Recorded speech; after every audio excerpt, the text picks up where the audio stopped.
ప్రధాని నరేంద్ర మోదీ పార్లమెంటు సాక్షిగా అబద్ధాలు చెప్పారని బీఆర్ఎస్ ఎమ్మెల్సీ కల్వకుంట్ల కవిత ఆరోపించారు. రైతులకు అందించే సహాయంపై మోదీ అబద్ధాలు చెప్పారని ఆరోపించారు.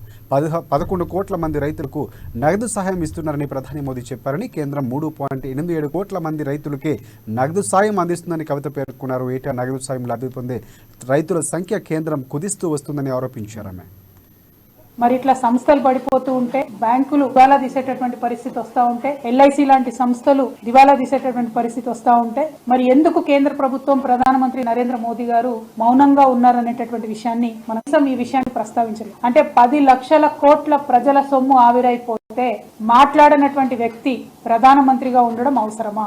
ఈ విషయం ఇవాళ మనం ఆలోచించుకోవాల్సినటువంటి పరిస్థితి ఉన్నది. అంటే ఈ 10 లక్షల కోట్ల సొమ్ము అసలు పట్టిలేదు, ఆయనకు ప్రజల మీద ఆలోచన లేదు.